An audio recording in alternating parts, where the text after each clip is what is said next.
Well, I'm drawing the attention of the Eastern Regional town of Koforidua to this very important message and asking that they get ready because the Securities and Exchange Commission, SEC Ghana, is bringing its flagship investor education program dubbed Time with the SEC right to your doorstep in the Eastern region. The date is Friday the 7th of November 2025 at 8 a.m. sharp at the Central Tabernacle Church of Pentecost, Koforidua.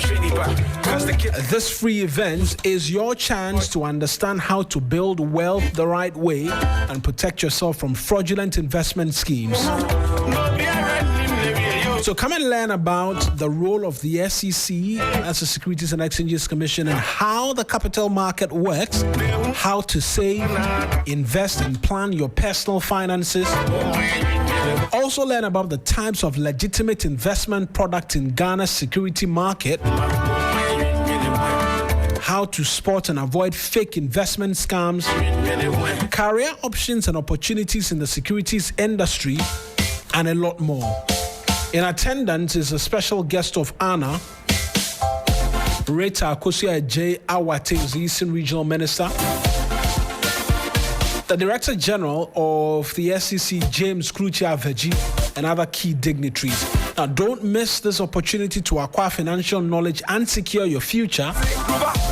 For registration and enquiries, please call toll-free 0800 0800 100 065 or 0303 961 139. Remember, it is this Friday, the 7th of November, at the Central Tabernacle Church of Pentecost, Koforidua. It starts at 8 a.m. sharp.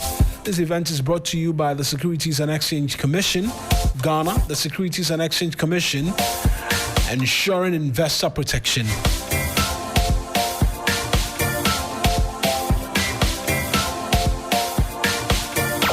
3FM Sunrise.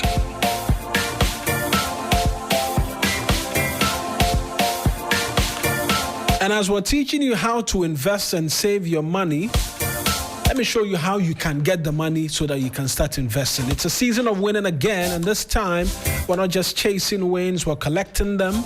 The luckiest is back again, bigger and better, with chances to change your life. And I'm going to show you 2 easy ways to get in the game. First, that you grab your phone and dial *712#. You choose option 1 to buy a ticket for yourself, or option 2 to buy for somebody else. And if you want the system to generate a lucky ticket for you, go with option 1 again.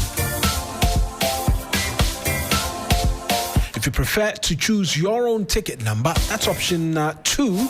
Confirm your payment with Momo and you're in. The online way, head to theluckiestafrica.com and register. After registration, tap on community tickets to either pick your own lucky number or let the system choose one for you. You can buy a ticket for somebody else as well, and when it's time to pay, use Momo if you're in Ghana or pay with your card if you're abroad. One ticket can multiply your money by 500 times and your entire community could win 10 times and over. This is your golden chance. Hop on, let's get lucky together because luck is everywhere. 3FM Sunrise. There's been some development on the front of the opposition NPP. Just a really short break, and when we return, we can get into those matters as well.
Yeah.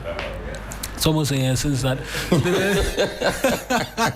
Sandra, turn the camera here. Oh my goodness. Cross will continue. It was engaged in the dance in the campaign dance. Let Abian play. Let Abian.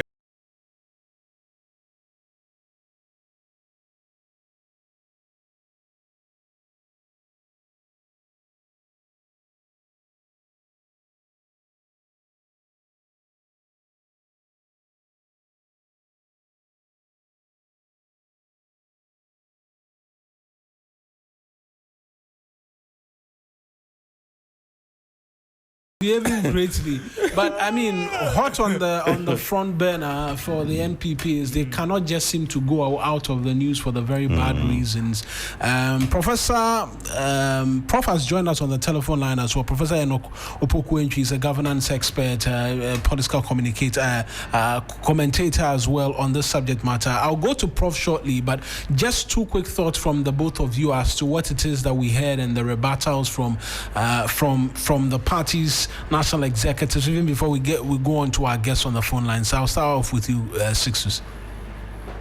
I think that was unfortunate. There should be no circumstance under which you would seek to describe Alhaji the manner in which he was described. It's disrespectful. It's unkind. It's not fair to Alhaji. Alhaji is a stranger, but he's worked far more than a lot of the people in the party. I dare say that Alhaji single-handedly brought President Akufo-Addo to power, right, with the campaign. I mean, I'm not talking about financing. I'm talking about on the campaign. ground and the economic lectures. Alhaji was the face of the Nanado election campaign. Alhaji was the banger, the change maker. He was the magic wand in Nanado campaign. Alhaji was the one who single-handedly gave President Mahama and the NDC that discomfort. Yeah, it was their biggest nightmare. He was their biggest nightmare. That's the word I was struggling to look for. See, Alhaji was the biggest nightmare of the Mahama campaign. So I don't know how you wake up one day and decide that because your own person is contesting him for flag bearer, you want to speak anyhow about him. It's disrespectful. It's unkind. It's unfair.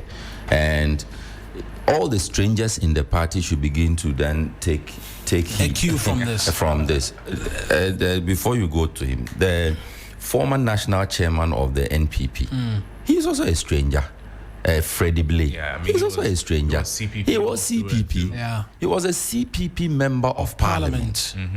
Caucused with the NPP. Caucused with the NPP. And then in 3 years, they started. Nanado started his fight with the national chairman and secretary at the time. Afoko.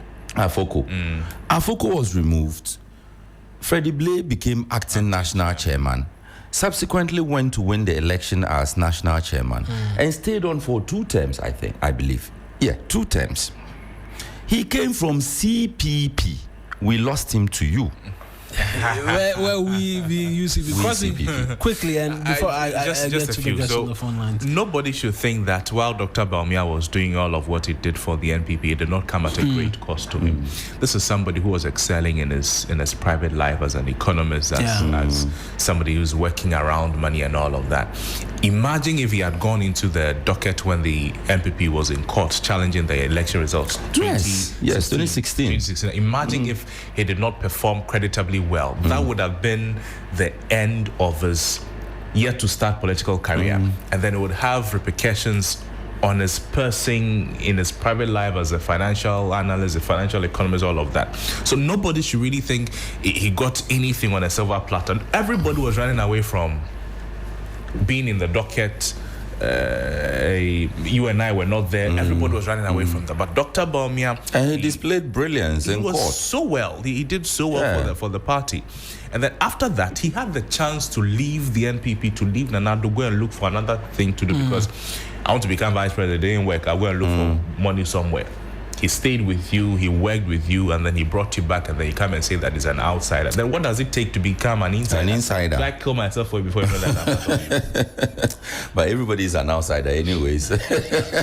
Prof, thank you very much for joining us, as well as Mr. Achiang. I appreciate the both of you joining us on the phone line this morning.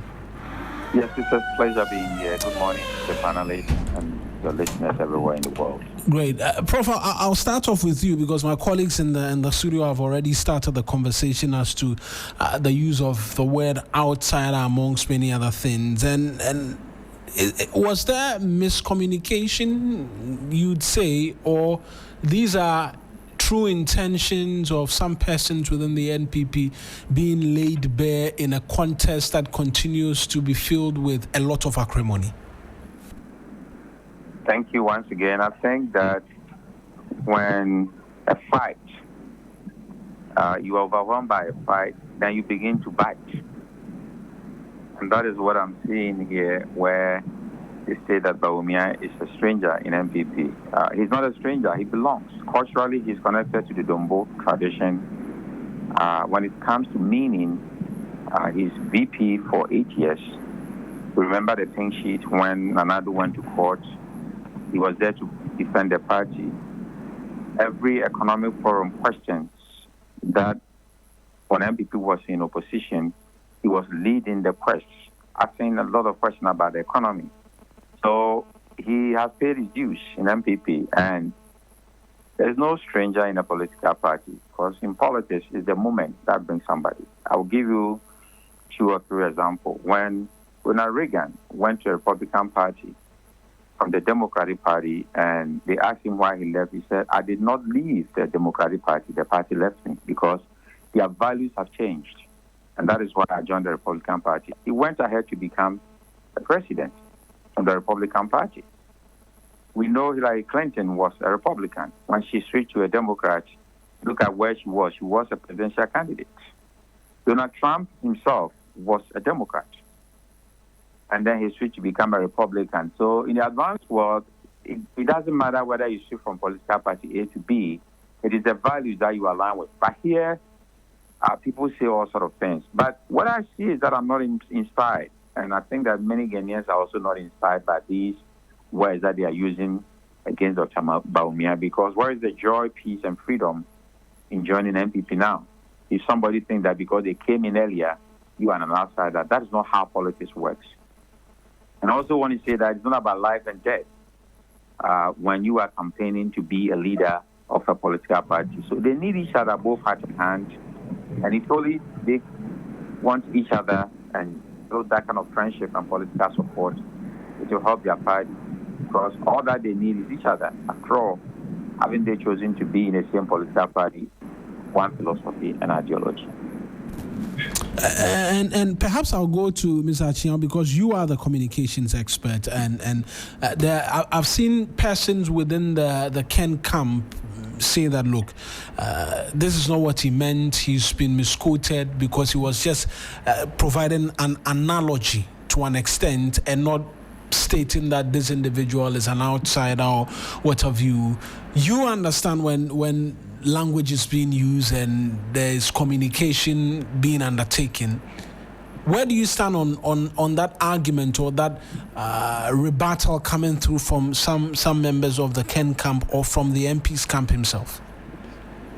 Right. Thank you so much this morning. And I also want to say a good morning to the good people of Ghana and our listeners. And a good morning to my Vice Chancellor, my Pro-Vice Chancellor, my UTAG members. And then also a good morning to our panel members, Dr. Nyahotamakulu, and then my senior colleague, Professor. Yes. So for me, as I said with what Prof said, there is nothing like outsider when it comes to politics.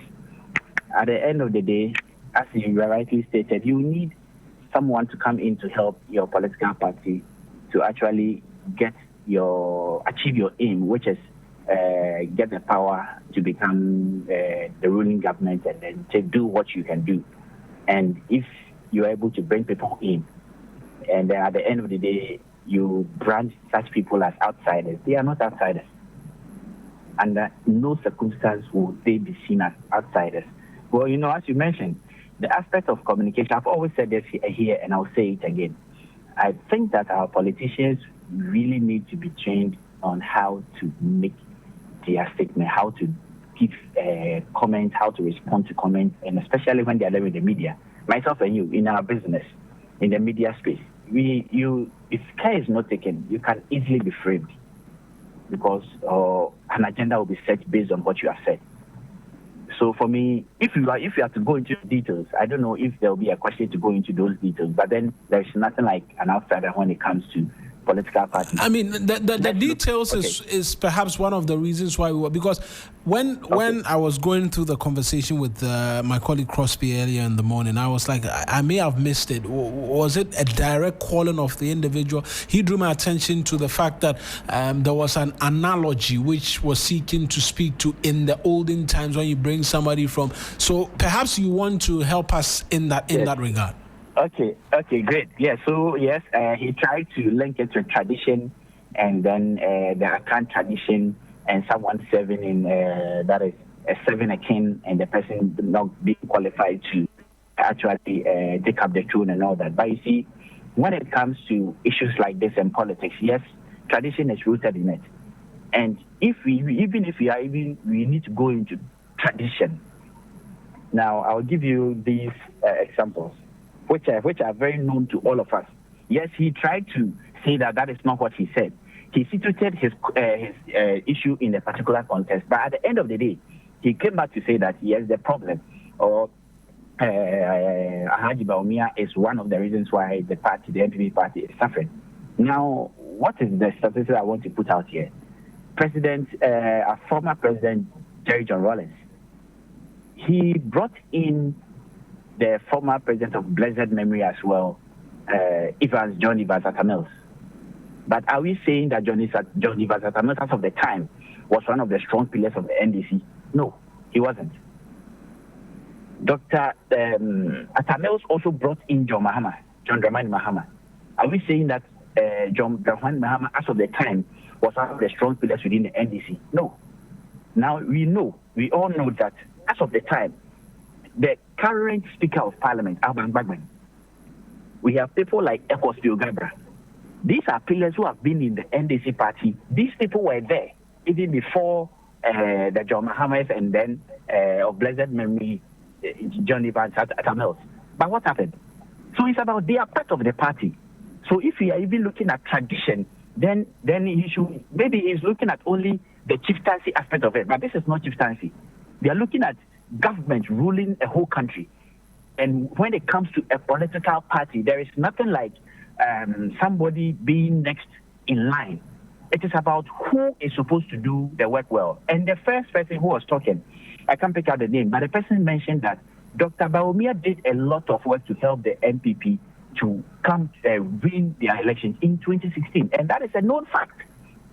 So if some of these things happen, then we really need to look at it and be very cautious when it comes to linking. So you see, when you do that, when you say that, yes, there have been, in his analysis, he made mention of long service. And he mentioned some of the northerners within the NPP party. Yes, that is fine, but we are not doing long service when it comes to ruling a political party. And as a strategy, when it comes to wanting to win power, you look at all these things. So if you look at it and say that he was nowhere, yes, he was nowhere, but they brought him in, and then he came to do his job. He has a space. He says that he thinks that he should have exited for other people to come in. That is his personal view. But there is nothing like he's an outsider. He's not been in the party for too long, for which reason he doesn't qualify to be the running. That is the flag bearer of the political party. No. We need to look at this from this very context. It is politics you are doing. And politics, you need to look at how you strategize to get everyone on board. Comments like this, I'm happy, yes, the Ashanti Regional Caucus released their communique distancing themselves from the position of the MP. Now, you see, the MP says he didn't say that, but the Ashanti Regional Caucus are saying that we do not subscribe to that. Then it tells you that the import of the comments the MP made suggests that just as the radio stations captured it. That is what he suggests. Unless, of course, he wants to put it in a different context. But even in trying to defend his comments, he says that long service. That is, you are still saying that the person just came in not long ago. But in our account dialect, yes, who is supposed to lead will lead regardless. There is something we call someone who is destined to lead. Like John Mahama came in. As I said, our backbench and the rest were there. But as part of his destiny and being part of the party, and the fact that he had to do what he had to do to make sure that the destiny comes to play, he got it. So they really need to look at it. The NPP, for me, yes, they have come out with a clear roadmap that we do not subscribe to this ethnic and all that, but they really need to look at it. But yes, there is nothing like an outsider when it comes to issues of politics. Right. And I agree with Prof. Prof, let me return to you on the subject matter of where this leaves the party. And I know we've been having this conversation time without number in the last few weeks when fresh matters come up. But in the circumstances as we have it, we've seen people make very disparaging comments in the past. The party was expected to have taken some action. They didn't. Are we seeing the repetition because no clear action is being taken on any individual who continues to throw the party into very bad spotlight ahead of the January 31 primary? Yes, this is a great question. I think that people are asking about protective rules that guides this campaign. So where are the protective rules? Where are the elders in the party that they can't stop this? And we all know that things just don't happen. They happen just because of the mystery of political campaign. And this has been a true of unreason in NPP.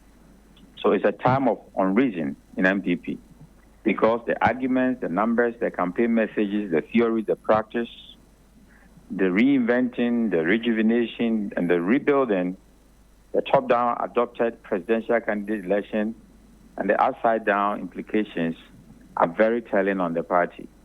I've even seen some prophets prophesying that Ken will win. Spiritually, he has already won, and if he doesn't win physically, there will be division in the party and NPP will collapse. Prophet Roger said that, was it yesterday or 3 days ago? And I was listening and thinking that what is happening in NPP? You went to opposition not even 1 year.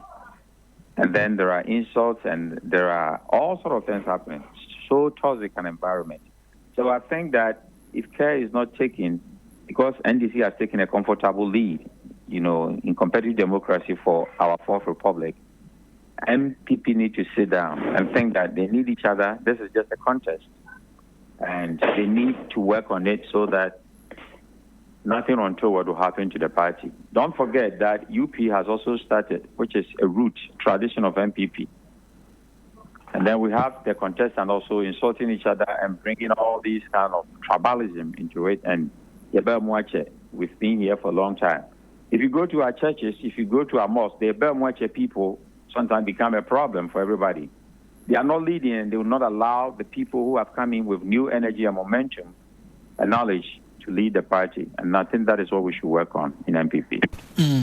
I think perhaps I'll ask the same question of you as well, Mr. Chiao, in moving this conversation on, because I, for one, have sat here and had conversations about what needs to change, what needs to happen. There's a real danger that no matter or depending on who wins, the party could be in serious trouble as to going into the 2028 elections. Yes. So then the issue is that, yes, definitely one of them will win. The party will have to strategize and be ready to work with, ready to come together as a body and work to support whoever wins. They should understand that one. So, yes, those who are supporting X or Y, that is fine, but they should get that understanding right from now. In my last discussion with your radio, I mentioned that the party should be looking at bringing all the big pillars within the party together for them to work as a body. Then they can be assured of the kind of the victory they are working out for, at least in 2028? Well, for me, I think that they started by being able to. I read on radio that Paul Afoko has intentions of contesting for the chairmanship. If that is true, he has actually confirmed he's seeking to want to. Yeah. Okay, that is fine. So then it will be a good step for the party, but they have a lot to do because I mentioned the other time they have a lot of things now in the MP's comments. If only you have listened to it, I listened to it very well. The last part he mentioned mafia. He used the word mafia. I don't know if you have listened to it, but he used the word mafia and he associated that one to. He linked that one to the way Alan Tremantin was treated. Now you see that is where the point is. They should be able to go back to these strong pillars within the party and then make sure that they work together. And they should understand that right after their Congress, whoever wins, they have to bring all these people together. But you see, if you continue with some of these ethnic and some of these tribal comments, wanting to state clearly that I have been in the party for too long, I have been here for 10 years, for which reason I am the next in line. When should that happen, then I'm sorry, the kind of objective they wanting to actually come back to power in 2028, it may not come to fruition. It may not see the light of day. They need to work together as a body. But these tendencies, as I said, if only they're able to do that, it's easier said, but getting it done, they need to actually work on it and talk to people and all that. Now that even there's an introduction of the UP, the United Party and all that, it shows clearly that the cracks are gradually deepening. But they can work it out because you never say never. They need to be ready to accept and agree that, yes, we had issues. Whoever, this is not a time to be shifting the blames. Like in the comments of the MP, he rightly stated that Dr. Alhaji Baumia is part of the reasons why the party has issues and all that. If you stand on those tangents, these kind of commentaries, it tells the publics, it tells the voters that there are issues. You should know the fronting voters, they will always make their decisions based on several issues of these issues. And those are the ones they should target. And those people, they will only be convinced if you are giving them a good reason. But if you are not giving them good reasons and you keep on throwing some of these tantrums, this one is this is that, it's about money, it's about this, somebody has not served, somebody's from this village and that village, then it becomes a problem. That is not how a political party works. Right. Whatever it is, they need to find ways of solving their internal issues. And then I think that they can make it if they do. Right then, Mr. Stephen Osacha, I appreciate you speaking to us. I'll give the final word to Prof on this particular subject matter. Party distancing itself, but I mean, we both know that it should go beyond this. Well, my final word is that it's good that the party has distanced itself from this because it's in a bad taste. It is also prudent that the elders in the party will also come and condemn it. Because if this is being done to Dr. Baumia, then what will the others who want to join later the party, what will happen to them? So it's a no-no in politics for somebody to say that somebody is a stranger in that party. What makes you a citizen and somebody a stranger in the political party? It's all about numbers. And if you are having the numbers, and you know Dr. Baumia, not only that, but financially, he talked about money he has raised to buy cars and other things for the party. So he's a great asset to the NPP party, and they should not treat him that way. Yes, I understand it's campaign time, and people will say all sort of things just to, energize the base and then get some votes. But they should be very careful with the kind of words they use, because in the end, it could bring division, and then that will never be able to be repaired, and that will hurt the party badly.